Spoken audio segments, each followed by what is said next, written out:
안녕하세요. 보드카 처먹은 역사강의 보처강입니다. 1993년 12월 10일 대만 이란현 해변. 이날 낚시꾼들은 바위 틈에서 엄청난 냄새가 나는 드럼통 하나를 발견했습니다. 냄새가 예사롭지 않다는 느낌을 받은 낚시꾼들은 드럼통에 접근을 해봤는데요. 거기선 사람 손이 하나 삐져나와 있었습니다. 기겁한 낚시꾼들은 곧바로 경찰에 신고를 했죠. 그리고 발견된 드럼통에서는 예상대로 사람 시체가 하나 발견되었습니다. 신원을 확인해보니 대만 해군의 인칭펑 대령이었습니다. 부검 결과 그는 이미 며칠 전에 살해된 상태로 유기가 된 상태였고요. 불과 40살 만에 대령을 달았고 대만 해군의 요직으로 올랐을 정도로 굉장히 유능하고 촉망받는 장교였다는 점에서 많은 사람들이 안타까워했었죠. 대체 그는 어떤 사연으로 끔찍하게 살해당했던 것일까요? 인칭펑 대령의 시신이 발견되자 그의 아내는 인칭펑 대령이 평소에 해군의 무기 도입 사업 관련해가지고 감사를 진행 중이었다고 폭로했습니다. 당연하게도 그는 감찰 대상이 된 사람들한테 원한을 사서 살해당했을 가능성이 높았죠. 그래서 헌병 수사관들은 그가 그동안 수집해온 자료들을 확보하고 다녔는데요. 석연찮게도 헌병 수사관들은 증거 자료들을 갖다가 모두 수집해가더니 어느 순간 증거 자료가 분실되었다고 하고는 수사를 못하겠다고 들어 누워버렸습니다. 게다가 정부에서는 사건을 미제 사건으로 덮어버리라는 지시까지 내려왔습니다. 결국 인칭펑 대령의 억울한 죽음은 밝혀지지 못했고 사건 서류철은 기밀 처리되어가지고 캐비넷 구석 어딘가에 꽁꽁 숨겨지게 되었죠. 인칭펑 대령의 유족들과 국민들은 그의 억울한 죽음을 밝혀달라고 절규했지만 군에서는 군사 기밀이란 이유로 문을 굳게 걸어닫고 요구를 일방적으로 무시했죠. 게다가 당시 아직까지 대만은 제대로 된 민주화가 되지 않은 상태였었습니다. 1946년부터 시작된 장제스의 독재는 그의 아들인 장진거가 물려받아서 계속 이어졌고요. 장진거 사후에 정권을 물려받은 리덩우이 총통이 좀 개혁적인 정책을 진행하긴 했지만 그 역시 정권을 물려받은 독재의 연장선이었죠. 따라서 이런 국민적인 요구는 당시 권위주의적인 분위기 속에 억눌려가지고 제대로 부각될 수가 없었습니다. 그러나 국민들의 민주화를 향한 열망은 거스릴 수가 없었습니다. 2000년 드디어 제대로 된 선거가 진행돼가지고 천수이벤 총통이 당선이 되고 드디어 대만도 진정한 민주화를 이룩할 수 있게 되었습니다. 그리고 천수이벤 총통이 부패 척결 운동을 시작하면서 드디어 인칭펑 대령의 죽음이 밝혀지게 되었습니다. 1983년 대만에서는 1500톤 이상의 체급을 가진 초기함 내지는 호위함을 도입하는 광화 2호 사업을 진행했습니다. 당시 미국제 구형 구식 중고 구축함들을 넘겨받아 쓰던 대만 해군은 이 사업을 통해서 해군 전력이 현대화와 동시에 전투함들에 대한 자체적인 건조 역량을 육성하려고 하였습니다. 왜냐하면 1970년대부터 미국이 소련을 견제하기 위해서 중국과 화해하는 핑퐁 외교를 진행함으로 인해서 대만이 외교적으로 고립당하고 있었거든요. 이로 인해서 유엔의 상임이사국 자리에서도 밀려났고 결론적으로는 유엔에서 대만이 탈퇴하는 지경까지 가게 되었습니다. 여기에 중국의 견제까지 더해지면서 점점 외국에서 전투함들을 사오기가 어려워지는 판국이었죠. 그래서 광화 2호 사업은 그 어느 때보다 중요한 사업으로 취급되면서 진행이 되었습니다. 그러나 외교적으로 고립된 대만에 호위함을 팔겠다는 나라는 선뜻 나타나지 않았습니다. 왜 그러냐면 중국한테 보복을 당할 것이 뻔했으니까요. 그런데 이때 구세주가 하나 등판했으니 바로 한국이었습니다. 한국은 당시 중국과의 외교관계는커녕 중공이라고 부르면서 나라 취급도 안 해주고 있었거든요. 그래서 중국은 한국과 뭔가 연결된 게 없기 때문에 한국에게 보복을 가할 방법도 없었습니다. 오히려 당시 한국은 대만을 중국이라고 부르면서 아주 절친한 우방으로서 지내고 있었거든요. 이때 한국에서 제시한 것은 울산급 호위함이었습니다. 만재 2000톤짜리라 가지고 딱 대만 해군의 요구치에 턱걸이하는 정도의 그런 체급이었고요. 대잠 능력은 1970년대 기준으로 쓸만한 PHS-32 함수소나만 가지고 있어가지고 구렸습니다 사실.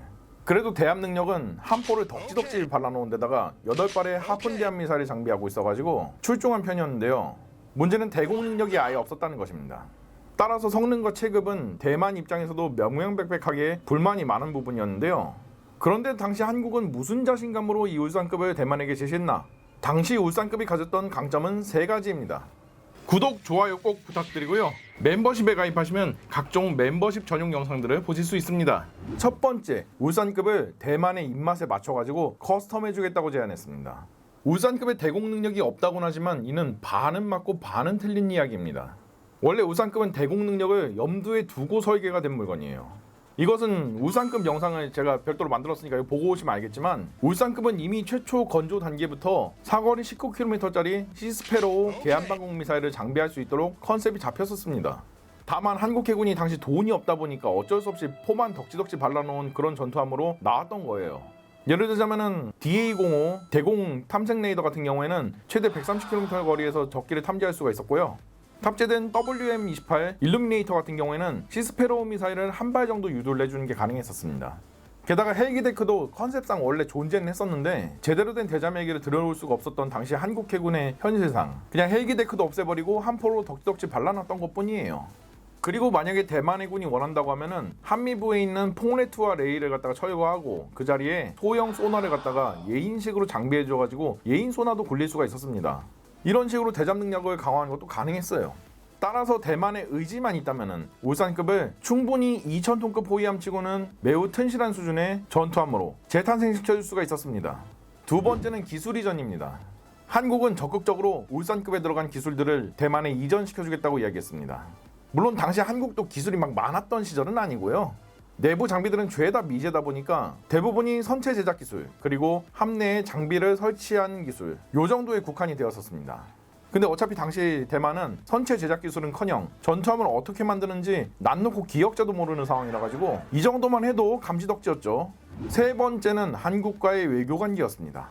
중국은 항상 하나의 중국 원칙을 타국에게도 강요하면서 자신들과 수교하고 싶으면 대만과 단교하라고 강요해요. 그래서 당시 파워게임에서 밀리는 대만이 여러 나라로부터 계속해서 손절 릴레이를 당하고 있었거든요. 이 상황에서 동아시아의 맹방인 한국으로부터까지 손절당하면은 대만은 진짜 외교적으로 답이 없어지는 상황이었어요. 그래서 대만은 한국과의 외교 관계가 지속될 수 있는 연결고리로서 한국과의 국방 협력을 택했던 것이고요. 따라서 대만 정부 차원에서 울산급을 팍팍 밀어주게 되었죠.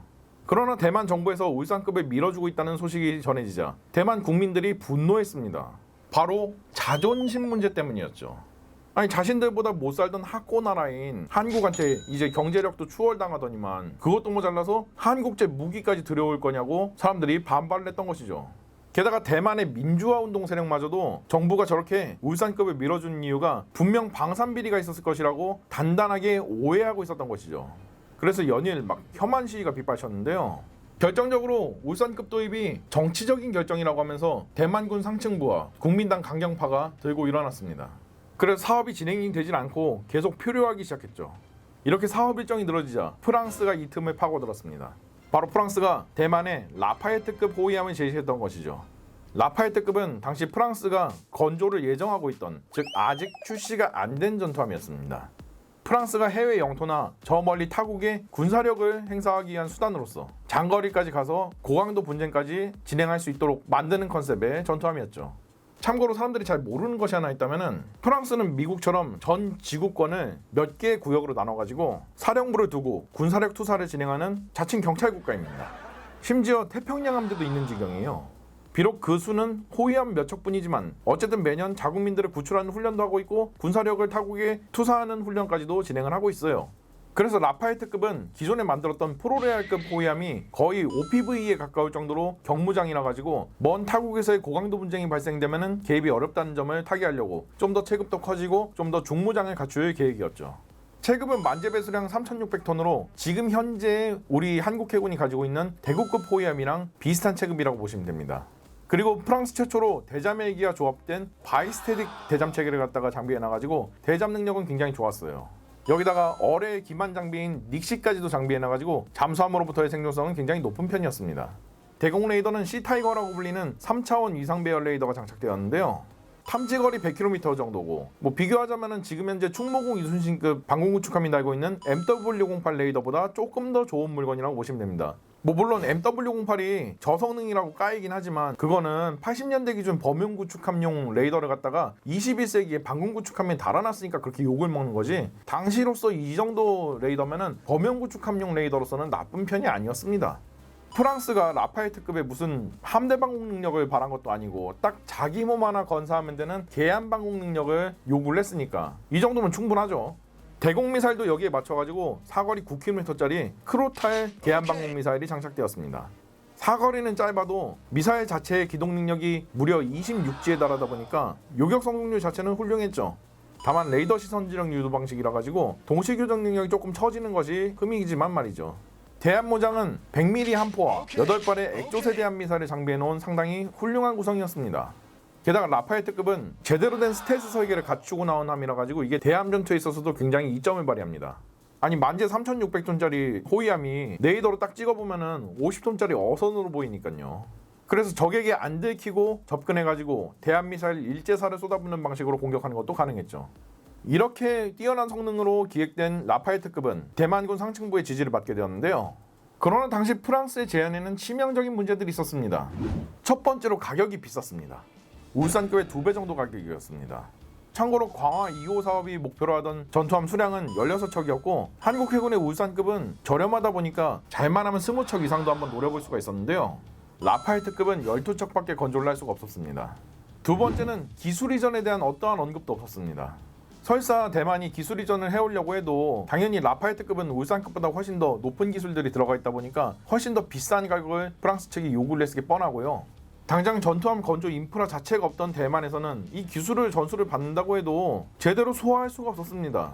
아니 산수도 못하는 애한테 미적분 가르친다고 그게 되나?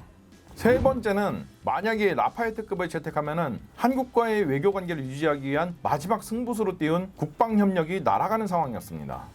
이러면 한국도 대만과 수교를 계속 유지하는 게 득보다 실이 더 크다고 판단하고 손절릴레에 참여할 가능성이 굉장히 높았죠. 이 때문에 당시 장진거 총통도 국민적인 반발과 자존심을 그냥 꾹꾹 눌러 참고 울산급을 갖다가 도입하려고 진행을 했었습니다. 그런데 대만군 상층부는 이상하리만치 라파에트급에 집착을 하면서 도입을 주장했죠. 여기에 프랑스 정치인들도 대만에 방문해가지고 라파에트급을 어필하고 가는 상황이라서 장진거 총통으로서는 굉장히 난처한 입장이 되었습니다. 이는 당시 대만의 정치 상황과도 관련이 있는데요. 라파에트급을 지지하던 당시 대만군 상층부와 국민당 강경파들은 대부분이 1949년에 국부천대 당시에 중국 대륙에서 대만으로 건너온 외성인들로 이루어져 있었습니다. 이들은 지연으로 똘똘 뭉쳐가지고 기득권 세력을 구축했었죠. 그리고 장진거 총통이 당뇨병으로 자주 알아눕게 되자 장진거를 꼭두각시로 삼으려고 부단히 노력했습니다. 장진거 총통도 이들을 억제하려고 최대한 노력은 해봤지만 1988년 안타깝게도 장진거 총통도 급사를 하게 되면서 이들을 막을 수가 없었습니다. 정권을 이어받은 리덩우이 부총통은 권력 기반이 튼튼하지가 않았어요. 심지어 리덩우이 총통 같은 경우에는 원래 대만 토착민이던 본성인 출신이라 가지고 기존의 주류 기득권 세력이랑 거리도 있었어요. 리덩우이 총통은 민주화와 개혁적인 정책들을 진행하고 싶었지만 함부로 뒷백도 없이 그런 짓을 저질렀다가는 국민당 강경파한테 암살당하거나 쿠데타로 인해서 정권이 뒤집어질 수도 있는 부분이었죠. 그리고 실제로도 리덩우이 총통이 주류 기득권층의 말을 안 들으면은 쿠데타로 축출해버리고 살해하려는 계획까지 있었을 정도로 이때 당시 대만의 정치권 상황은 흉흉하다 못해가지고 마개가 따로 없는 수준이었어요. 그래서 리덩우이는 자신이 총통직을 정상적으로 승계받는 조건으로 이들과 좀 타협을 하기로 합니다. 이러한 움직임에 대만군 상층부는 신이 났습니다. 리덩우이가 자신들의 전횡에 어느 정도 눈 감아줄 것이 뻔했으니까요.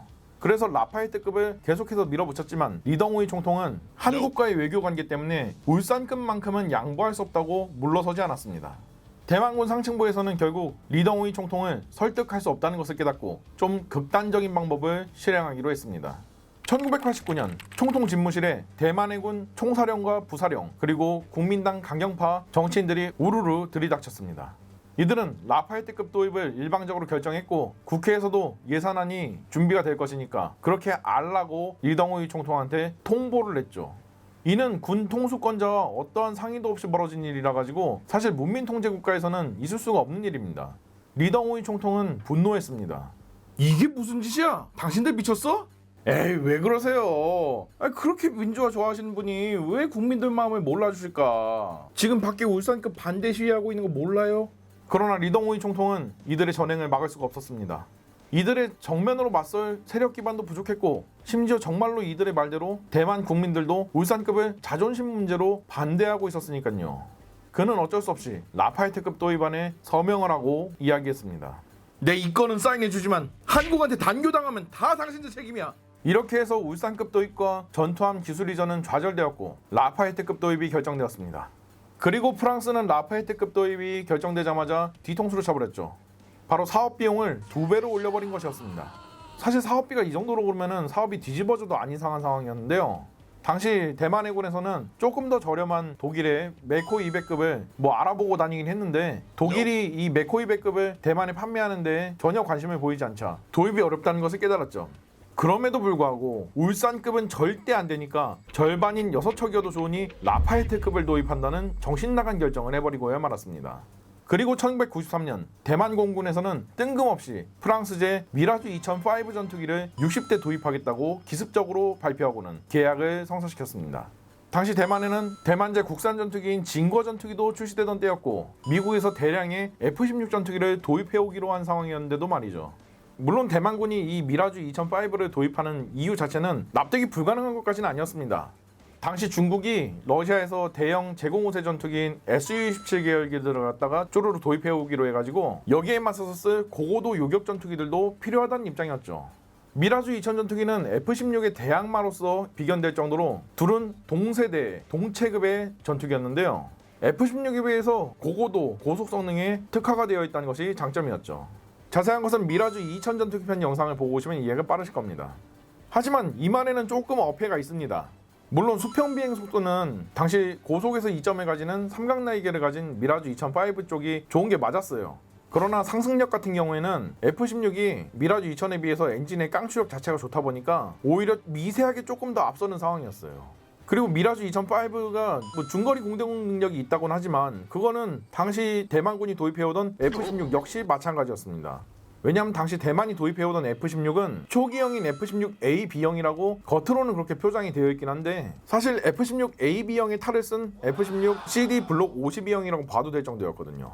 이는 미국이 당시 중국 눈치를 보느라 장난질을 한 겁니다.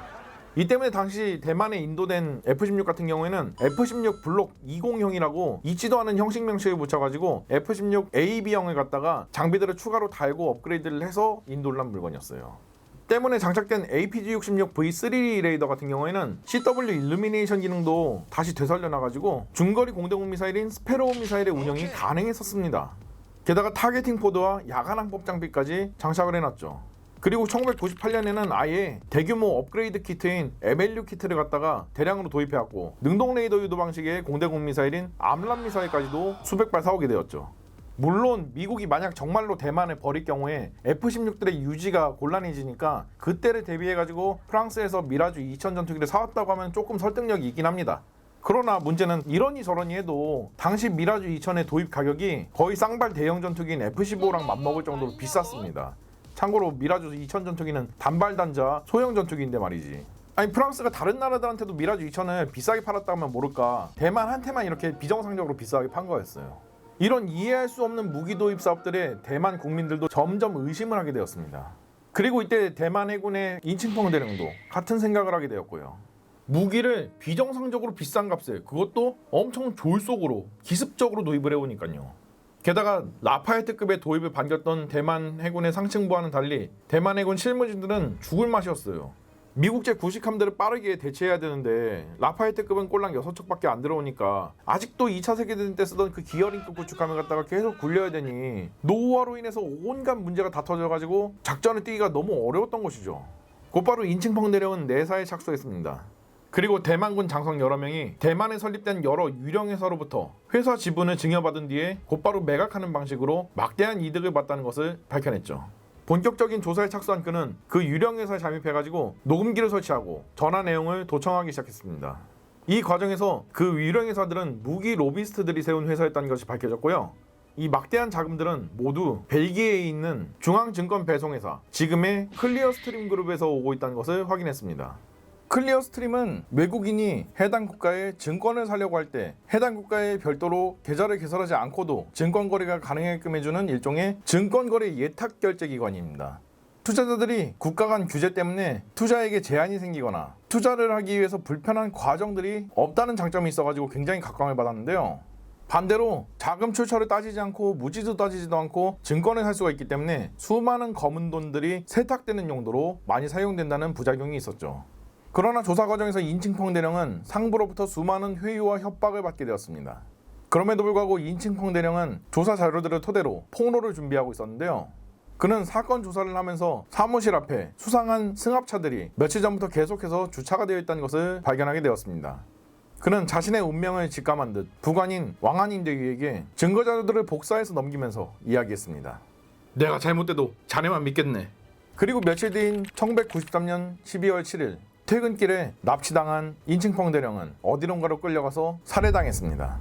그리고 3일 뒤에 그의 시신이 발견되면서 그의 죽음이 세상에 알려졌던 것이죠. 2000년대에 천수이벤 총통의 지시로 해당 사건의 재조사가 진행되면서 그의 죽음과 관련된 사실들이 밝혀질 수가 있게 되었습니다. 그리고 당시 비리 규모가 어느 정도였는지도 밝혀졌죠.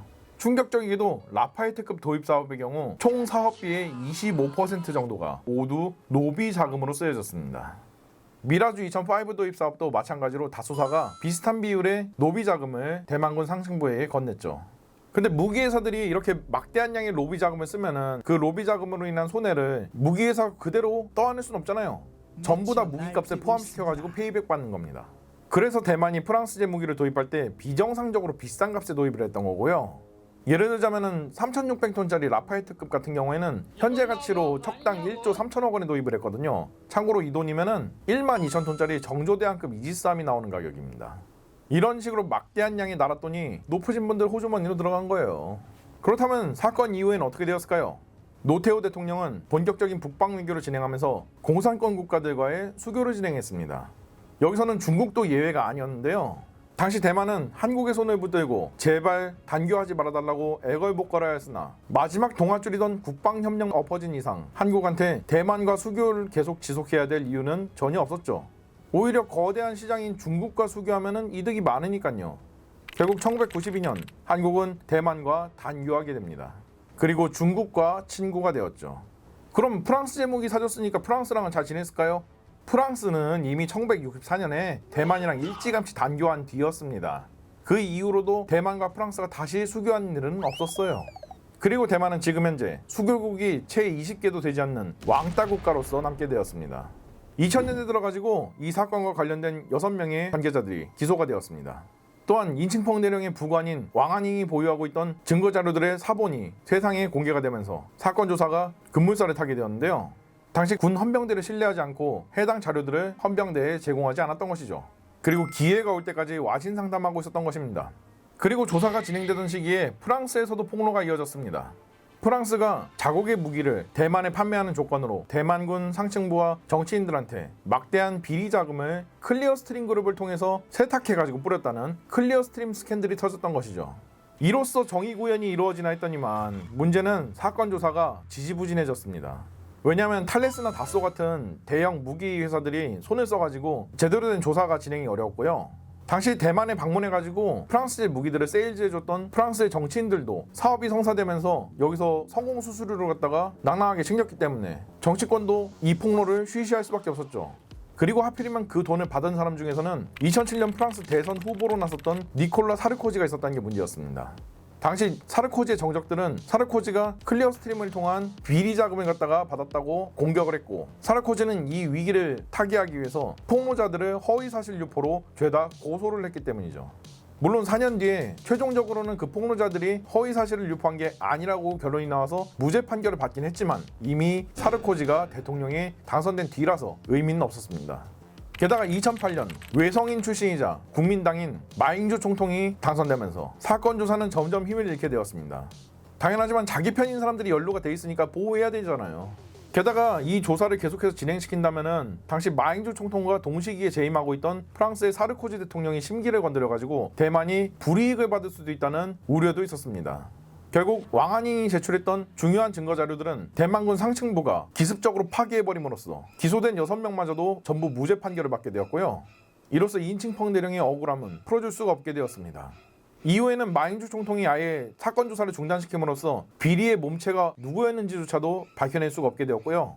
왕한잉은 트럭이 따라와서 들이받는 굉장히 석연찮은 교통사고로 인해서 생을 마감하였습니다. 그리고 남은 증거자료가 보관되어 있던 그의 집에는 귀한들이 들이닥쳐가지고 불을 질렀죠. 대만의 정의는 이렇게 불의에게 패배했습니다. 그리고 불의가 승리한 대만은 혹독한 대가를 치러야 했습니다. 라파에트급은 캉딩급이라는 이름으로 대만에 도입이 되었는데요. 이 과정에서 당연하지만 프랑스는 중국의 압박을 받을 수밖에 없었어요. 그래서 프랑스는 전투함에서 무장을 빼고 준다는 희대의 통수를 치게 되었죠. 물론 센서류들은 대만군이 원하는 게 다 달려져 있었습니다. 그러나 결국은 무장이 하나도 장착되지 않은 깡통 전투함을 현재 가치 기준 척당 1조 3천억이나 주고 샀다는 얘기니까 이게 말이 되냐고요. 그나마 대한미사일은 대만이 자체적으로 개발한 사거리 180km짜리 슝펑2 대한미사일을 장착해가지고 좀 땜빵이 가능했습니다만 문제는 대공체계였죠. 하도 달 게 없으니까 육군에서 쓰던 체퍼럴 체계를 갖다가 해상용으로 개조한 C 체퍼럴을 달아놨습니다. 이게 뭐냐면은 사이드와인더 단거리 공대공 미사일 4개 달아놓은 런처예요. 그것도 구형 사이드와인더인 사이드와인더 D형 말이죠. 사거리는 고작 5km에 기동성도 구리고 전방위락원도 안 돼가지고 진짜 대한미사일 상대로는 이걸 어떻게 써먹냐?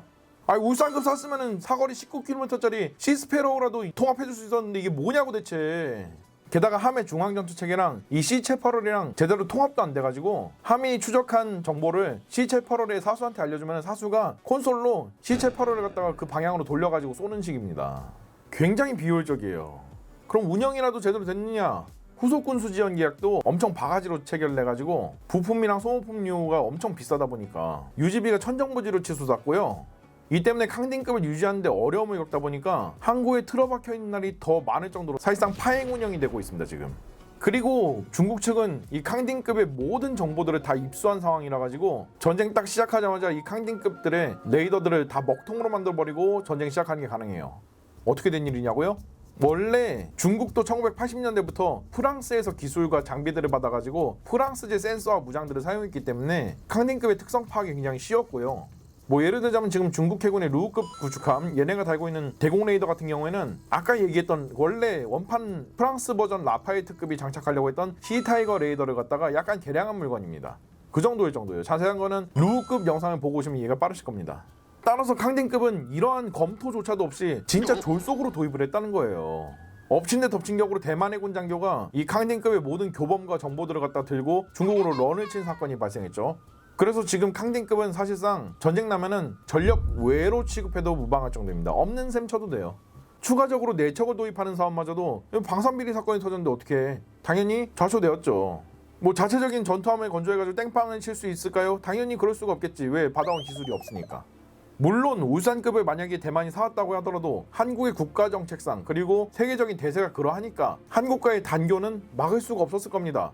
다만 그 시점이 조금 더 늦춰졌을 수는 있고요. 그 사이에 기술이라도 받아오면 그거 남는 거 아니야. 결국 대만은 자체적인 전투함을 건조하는 역량을 길러내는데 실패했죠.